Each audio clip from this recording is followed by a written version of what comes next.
name is Shelby Hall, and I am here to spend some time getting to know the Bronco R, get a feel for it, and do some testing, put some time in, get the miles under the wheel.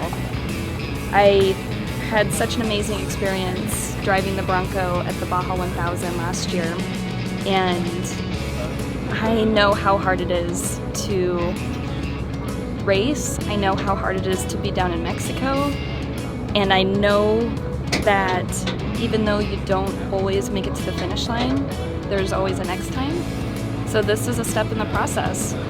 So I am Rod Hall's granddaughter, and I feel incredibly fortunate to have been able to spend my whole life growing up in the desert, playing with rocks, and then as I got a little bit older, not too much older, actually, just old enough where I could actually reach the steering wheel, I was able to ride on my grandpa's lap, and that was when I learned how to drive.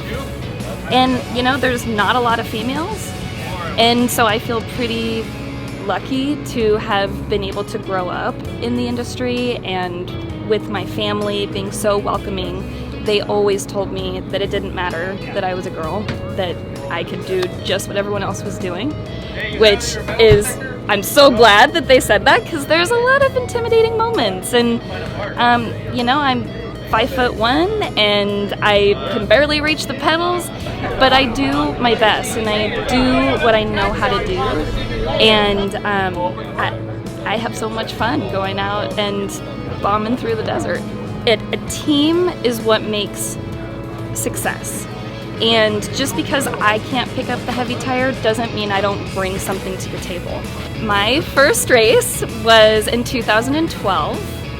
I always grew up around the races, but my family raced for a living. You know, they were professional off-road racers.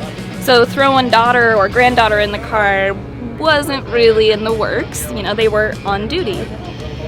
And so after my grandfather retired, he still raced for fun. And I remember the first time that he invited me to ride with him, I was so nervous because I was like, oh my gosh, how do I navigate for Rod Hall? Do I call out corners? I don't even know how to read this GPS. Oh my gosh. So you know, all these things are running through my head. And yet I just had this huge grin on my face because I was having so much fun. And I kept thinking, okay, oh, gotta be serious, gotta focus. And then I would just find myself laughing, and he was hilarious in the driver's seat, and he would talk through everything that he was doing. And I didn't know it at the time, but he was coaching me. And that's exactly, he would, whoop, we hit that a little too fast, next time around we'll go 1 mile an hour slower. Oh, there's a rock, okay, we're gonna straddle it. And he just talked the whole entire time. And we finished that race, and I thought, oh my God, that was so much fun. And he said, great, next race you get to drive. And I said, I don't know if I'm quite ready. You're ready. You'll be fine. So that next race was the Baja 1000. So nothing like, you know, throwing me to the wolves.